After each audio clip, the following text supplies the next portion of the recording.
¿Qué tal amigos? Comenzamos nuestro resumen internacional en una semana marcada por la intensificación de las operaciones militares de Israel en la Franja de Gaza.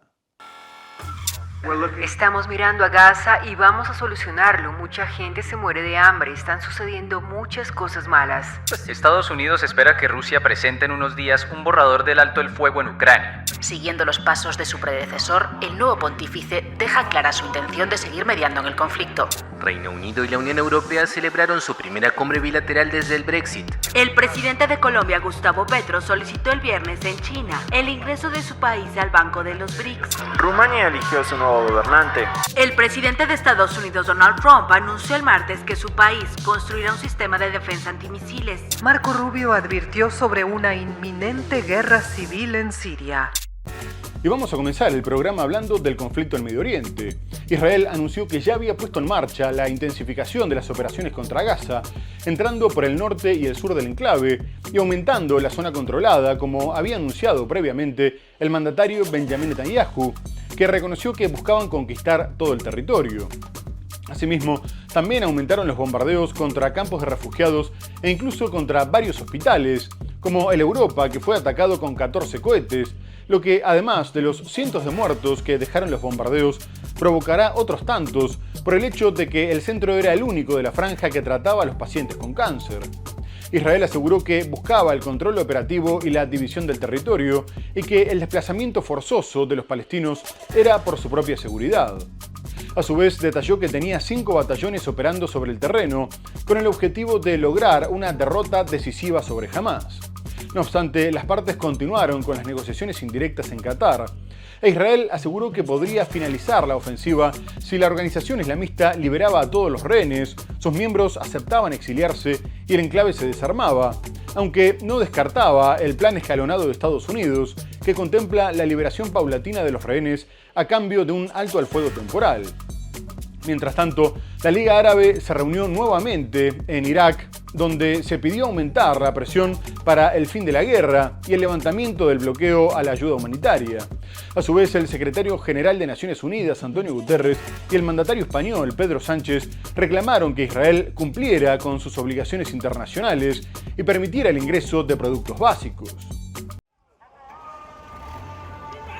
El ejército israelí anunció el sábado un nuevo operativo con extensos bombardeos para derrotar al movimiento islamista palestino Hamás en la Franja de Gaza, mientras crecen los llamados internacionales en favor de un alto el fuego.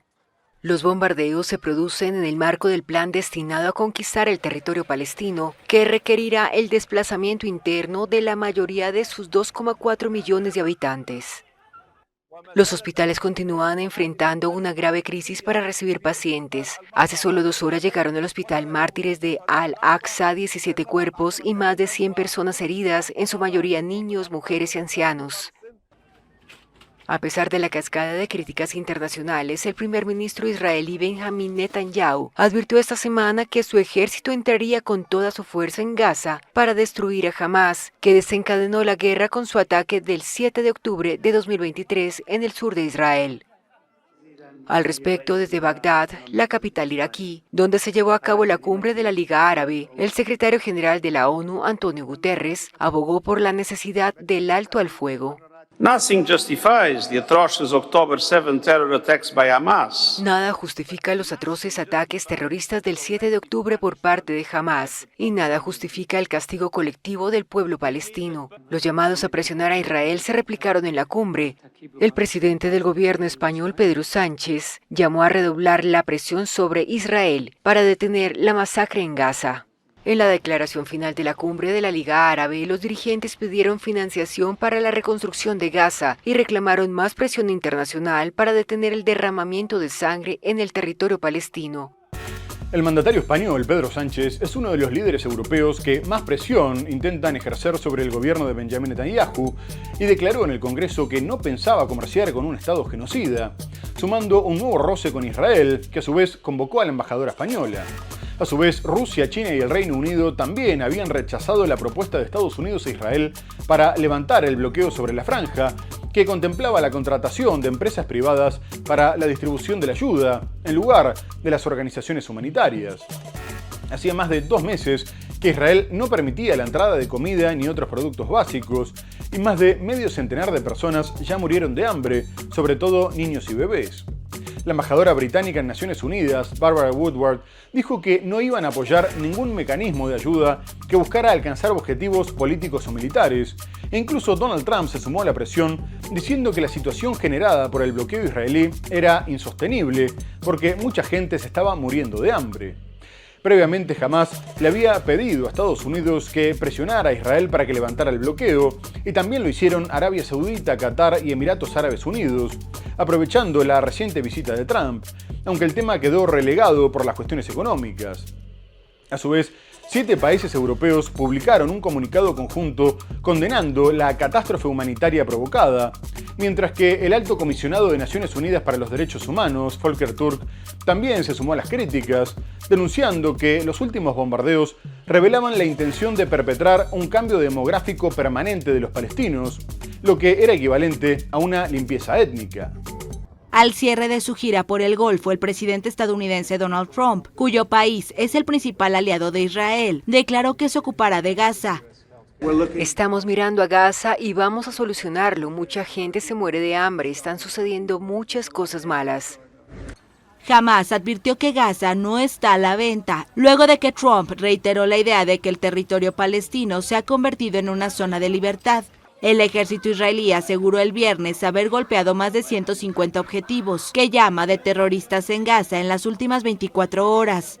Dormíamos y las casas estaban llenas de niños, mujeres y desplazados cuyas casas habían sido destruidas y ahora vivían en tiendas de campaña. De repente, a la 1:30 am y sin previo aviso, bombardearon una casa. Muchos niños y mujeres murieron y sus cuerpos quedaron esparcidos por las calles. Hay riesgo de hambruna masiva para los 2.400.000 habitantes de la Franja de Gaza, ya que Israel mantiene un bloqueo en el enclave. Hamás, que gobierna la Franja de Gaza desde 2007, espera que Estados Unidos ejerza más presión sobre Israel para que abra los puntos de paso y permita la entrada inmediata de ayuda alimentaria y médica a Gaza. El jefe de derechos humanos de la ONU, Volker Turk, anunció el viernes que los últimos bombardeos israelíes denotan un intento de cambio demográfico permanente en Gaza, que equivale a una limpieza étnica. 7 países europeos, entre ellos 5 que han reconocido a Palestina como Estado, España, Irlanda, Islandia, Eslovenia y Noruega, publicaron un comunicado conjunto en el que condenan lo que llaman la catástrofe humanitaria provocada y urgen a Israel a que levante por completo el bloqueo.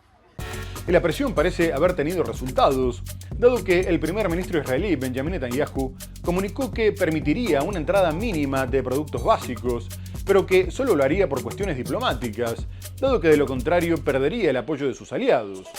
El gobierno dijo que pensaban destruir lo que quedaba de Gaza, tras movilizar a decenas de miles de reservistas, y ordenó la evacuación forzosa de Han Yunis, la segunda ciudad de la franja, advirtiendo que la ofensiva no tendría precedentes, pero Netanyahu reconoció que no podrían hacerlo sin apoyo internacional y que los mejores amigos de Israel en el mundo, senadores a los que conocía por su apoyo inquebrantable al país, le habían dicho que no podrían apoyarlos si emergían imágenes de hambre a gran escala, por lo que sostuvo que se veían obligados a prevenir la hambruna por razones prácticas. De esta forma, en las horas posteriores se aprobó la entrada de solo 9 camiones, que, según los palestinos, no eran suficientes para alimentar ni a una sola calle.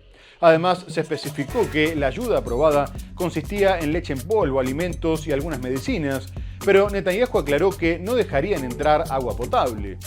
El suministro finalmente sería distribuido por las agencias de Naciones Unidas, aunque su plan para reemplazarlas sigue vigente.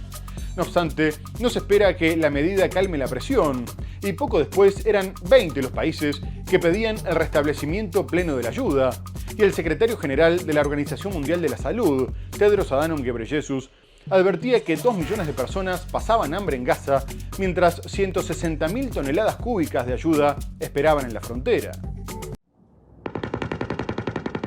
Israel tomará el control de toda la Franja de Gaza. Eso prometió el lunes el primer ministro Benjamin Netanyahu, luego de que el ejército anunciara el fin de semana un nuevo operativo con extensos bombardeos para derrotar al movimiento islamista palestino Hamás.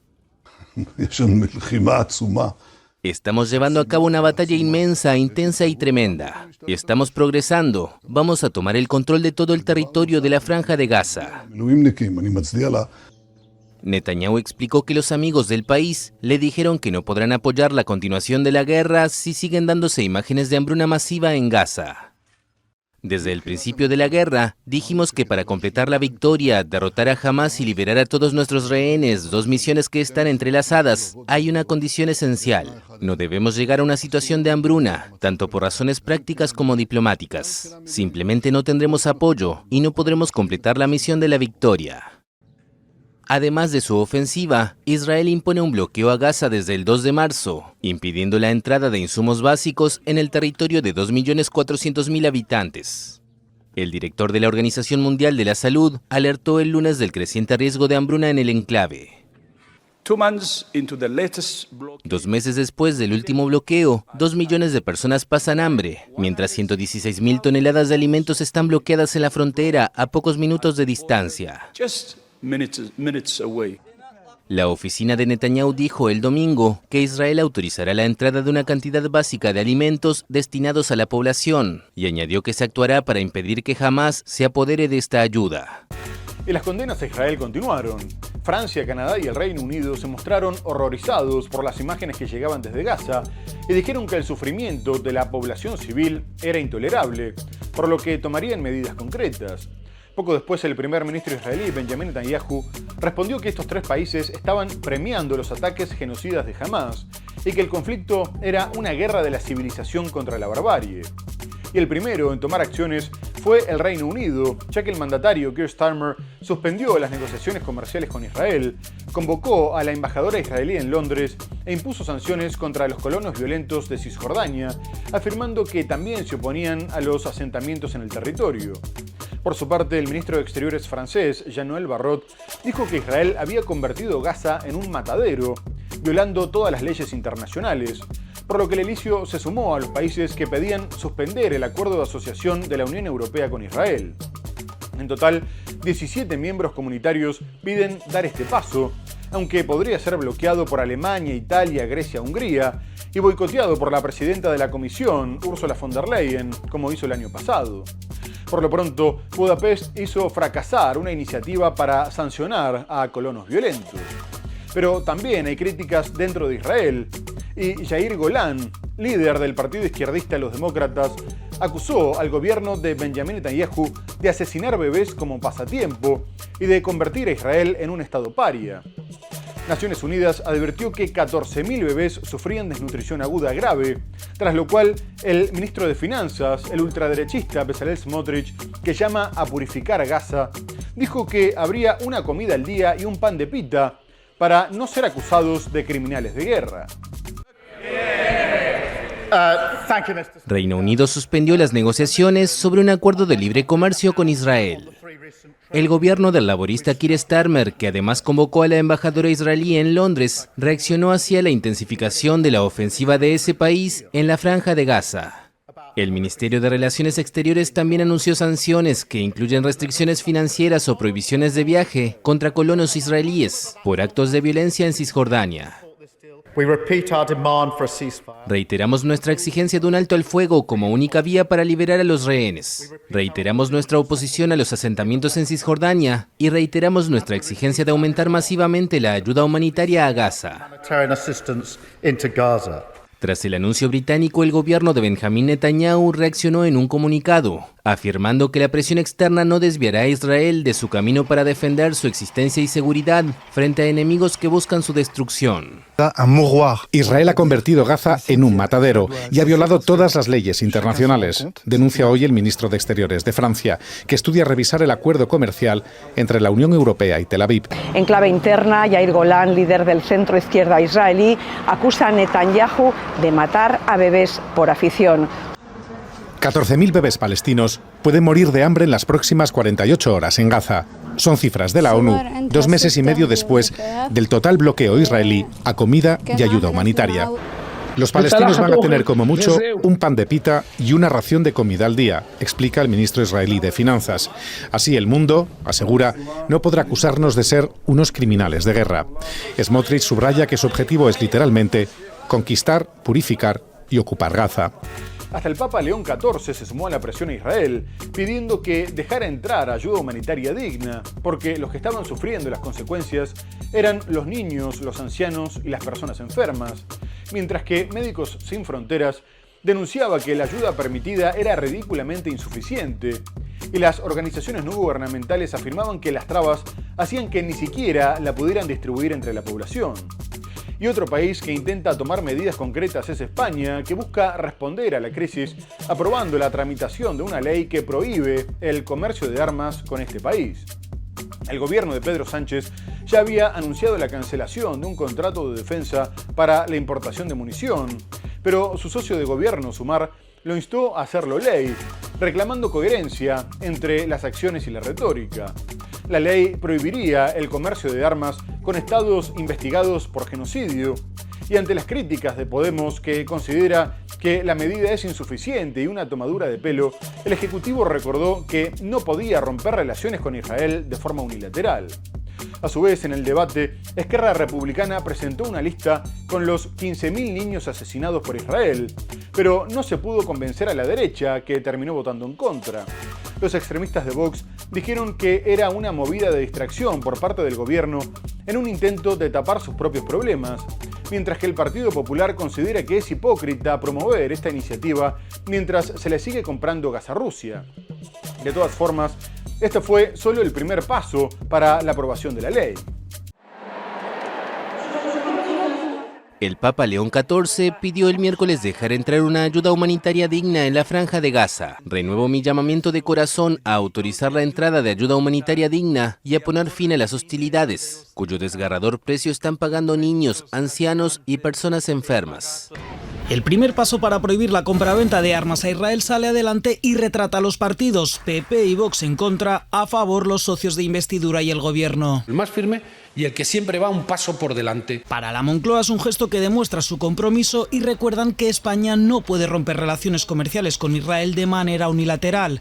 En Sumar se apuntan el tanto y aseguran ser quienes han forzado al PSOE a votar sí. Estamos dando los pasos adecuados desde el gobierno, de la mano del Partido Socialista, para situar a España donde tiene que estar. Desde Podemos, que también firmaba esta iniciativa, cree que es insuficiente. Es una tomadura de pelo a esta altura. Siguen negociando con los genocidas. Esquerra se ha dirigido a PP y Vox con una lista en la mano de los nombres de los 15.000 niños asesinados en Gaza. Justifican esta canallada. Es de malnacido. Estos son sus nombres.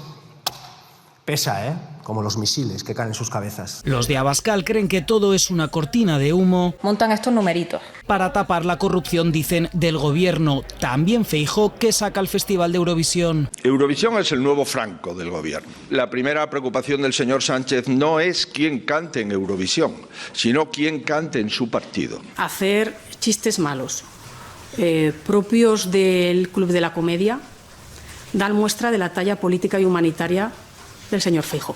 Y ahora vamos a dejar de lado el conflicto en Medio Oriente para hablar de la guerra en Ucrania. Las primeras negociaciones directas entre delegaciones de Ucrania y Rusia desde el 2022, que también tuvieron lugar en Turquía, hicieron posible el mayor intercambio de prisioneros desde el comienzo de la guerra, con 1000 de cada lado, aunque como se esperaba no hubo ningún acuerdo relevante para acabar con el conflicto armado, ni se anunció un acercamiento entre las diferentes posturas. Además, en las 2 horas de reunión se discutió la posibilidad de organizar un encuentro entre ambos mandatarios, Vladimir Putin y Volodymyr Zelensky, pero el Kremlin dijo que solo se produciría una vez que hayan llegado a un acuerdo. De todas formas, se destacó como un logro en sí mismo la reanudación de las negociaciones directas y que hayan pactado darles continuidad. La decisión de Vladimir Putin de no asistir a Turquía para negociar con Zelensky rebajó las expectativas e hizo que este último dijera que el envío de una delegación era solo una fachada, mientras que la vocera del Ministerio de Exteriores ruso, María Zaharova, respondió afirmando que era un payaso y un fracasado. Poco después, el mandatario norteamericano Donald Trump explicó que Putin decidió no presentarse cuando supo que él no iría y que no pasaría nada relevante hasta que ellos se reunieran. De cualquier forma, se llevaron a cabo conversaciones tripartitas entre Ucrania, Turquía y Estados Unidos, en las que buscaron sentar las bases para futuras negociaciones. Y la delegación rusa también mantuvo un encuentro con representantes de Estados Unidos. Por su parte, Ucrania confirmó que el objetivo de los contactos era hacer que Rusia aceptara un alto al fuego incondicional e inmediato, mientras la inteligencia norteamericana advierte que Rusia está acumulando tropas para una nueva ofensiva. Delegaciones de Rusia y Ucrania mantuvieron el viernes en Estambul su primer encuentro directo desde 2022. Como comprenderán, en esta fase hay dos caminos. Uno de los caminos iniciará un proceso que nos conducirá a la paz. El otro llevará a más destrucción y pérdida de vidas. El encuentro duró poco más de 90 minutos. Un funcionario ucraniano declaró a la AFP que los negociadores rusos exigieron a Ucrania que ceda nuevos territorios a Moscú y los acusó de plantear exigencias inaceptables para hacer descarrilar las negociaciones. Después de meses de presión de Estados Unidos a ambos bandos y de un ultimátum de los aliados europeos de Kiev, el presidente ruso Vladimir Putin propuso el sábado conversaciones directas con Ucrania para intentar poner fin a más de 3 años de guerra. El mandatario ucraniano Volodymyr Zelensky aceptó y retó a Putin a acudir en persona a la ciudad turca, pero el Kremlin mandó una delegación de segundo nivel que disipó las esperanzas de avances. El presidente de Estados Unidos, Donald Trump, se ofreció a viajar a Turquía y estimó que no pasará nada hasta que no se reúna personalmente con su par ruso. Vamos a hacerlo, tenemos que hacerlo. En promedio 5.000 jóvenes están siendo asesinados cada semana. El magnate afirmó que se reunirá con Putin en cuanto sea posible organizar una cita, y Moscú reconoció que un encuentro era ciertamente necesario. Y posteriormente, Donald Trump se comunicó con su par ruso por más de 2 horas con el objetivo de seguir presionando para un alto al fuego y aseguró que tanto el tono como el espíritu de la conversación habían sido excelentes. El gobierno norteamericano da mensajes contradictorios y mientras el vicepresidente J.D. Vance asegura que las partes se encuentran en un punto muerto, Trump afirma que veía que Putin estaba cansado de la guerra y que Zelensky cada vez tenía menos margen de maniobra, lo que consideraba como un indicio de que el final podría estar cerca. Y tras la llamada, Trump informó que Rusia y Ucrania comenzarían inmediatamente negociaciones hacia un alto al fuego y agregó que el Kremlin quería comerciar a gran escala con Estados Unidos cuando terminara ese catastrófico baño de sangre, lo que le permitiría crear mucha riqueza y empleo. Por su parte, Putin dijo que estaba dispuesto a trabajar en un memorándum que incluyera una tregua y que la consideraba posible si se alcanzaban acuerdos previos, ya que reiteró que se tenían que eliminar las causas del conflicto. Trump se comunicó posteriormente con los líderes europeos y con el ucraniano Volodymyr Zelensky, que consideró que Putin continuaba con sus prácticas dilatorias, mientras que los europeos también mostraron su desencanto con que no haya podido conseguir una tregua de 30 días. Incluso la vocera de la Casa Blanca, Caroline Leavitt, decía que el mandatario estaba cansado y frustrado con ambas partes, por lo que sigue amenazando con desvincularse del conflicto, al tiempo que el portavoz del Kremlin, Dmitry Peskov, rebajaba las expectativas, advirtiendo que el proceso podría ser largo. El presidente de Rusia, Vladimir Putin, afirmó que su país está dispuesto a trabajar con Ucrania para alcanzar la paz entre ambos países. Así lo declaró el mandatario ruso tras una llamada con su homólogo estadounidense, Donald Trump. Acordamos con el presidente de Estados Unidos que Rusia va a proponer y estará lista para trabajar con el lado ucraniano en un memorándum sobre un eventual futuro acuerdo de paz. Putin dijo que de todas formas hay cosas que arreglar antes. Rusia pide que Ucrania renuncie a unirse a la OTAN, abandone 4 de sus regiones parcialmente controladas por Rusia, además de Crimea anexada en 2014, y que se detengan las entregas de armas occidentales a Kiev. Ucrania rechaza estas exigencias y pide que el ejército ruso, que todavía ocupa cerca del 20% de su territorio, se retire, algo que Moscú no tiene intención de hacer. Además, llama a que dé garantías de seguridad sólidas para evitar una futura nueva invasión rusa. El memorándum incluirá definir una serie de posiciones como los principios del acuerdo, el calendario de un posible acuerdo de paz, etc., incluido un posible cese al fuego durante un cierto periodo de tiempo, si se alcanzan los acuerdos apropiados. Trump impulsa a Moscú y Kiev a cesar los combates iniciados por la invasión rusa desde febrero de 2022. El lunes, después de la llamada con Putin, aseguró que ambos países comenzarán negociaciones hacia un alto al fuego inmediatamente. Tras la conversación entre Donald Trump y Vladimir Putin, el secretario de Estado norteamericano, Marco Rubio, se comunicó también con su par ruso, Sergei Lavrov, y confirmó que ahora estaban esperando que Moscú presentara en los próximos días una propuesta de paz que definiera sus principales objetivos, para poder trabajar en ellos si los consideraban viables. Aunque Volodymyr Zelensky sigue asegurando que no van a ceder ningún territorio, y Rusia está convencida de que puede conseguir las 4 regiones que reclama por la vía militar. Mientras tanto, Zelensky continúa aumentando la presión sobre sus aliados para que incrementen las sanciones, afirmando que Moscú estaba dilatando un alto al fuego de 30 días, como pretenden ellos, y dijo que las tendrían que apuntar contra todos los sectores que le permitían al Kremlin continuar con la guerra, como el petróleo y la flota de petroleros, toda su infraestructura energética, todos sus bancos, todo su sistema financiero y su industria militar.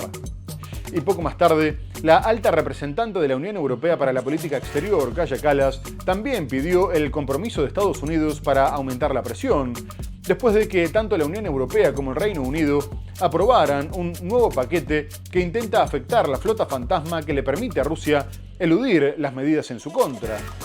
Y Trump respondió que las sanciones norteamericanas a Rusia serían una decisión propia y no de Zelensky, mientras que Rubio dijo que preferían no amenazar a Rusia para evitar que abandonara las negociaciones, aunque destacó que no habían levantado ni una sola sanción y que impondrían más si Rusia no demostraba que estaba realmente interesado y comprometido en poner fin al conflicto armado de forma definitiva.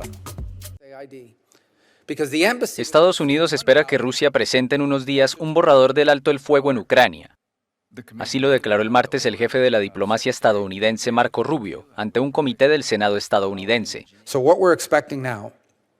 Lo que esperamos ahora, basado en la conversación telefónica del presidente de ayer y mis conversaciones durante el fin de semana con el señor Lavrov, es que en algún momento aquí relativamente pronto, tal vez en unos días, tal vez esta semana, ojalá, la parte rusa presentará los términos que ellos querrían ver, solo términos generales que nos permitirían avanzar hacia un alto el fuego, y ese alto el fuego luego nos permitiría entrar en negociaciones detalladas para lograr poner fin al conflicto. Esperamos que eso suceda. Creemos que la hoja de términos que los rusos produzcan nos dirá mucho sobre sus verdaderas intenciones. Si es una hoja de términos realistas, se podrá trabajar sobre ella. El presidente ucraniano Volodymyr Zelensky acusó a Moscú de intentar ganar tiempo para proseguir su guerra y su ocupación. Es Moscú quien está prolongando la guerra. Por eso el petróleo ruso, la flota de petroleros, toda su infraestructura energética que financia la guerra, todos sus bancos, todos sus esquemas financieros, la industria militar de Rusia, todos estos deberían ser objetivos para sanciones. Discutimos con Ursula von der Leyen los próximos pasos en sanciones, los pasos de Europa.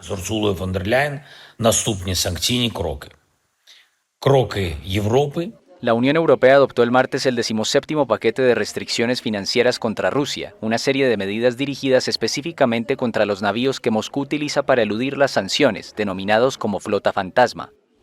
Reino Unido también anunció más sanciones dirigidas contra esta flota utilizada por Rusia para exportar sus hidrocarburos.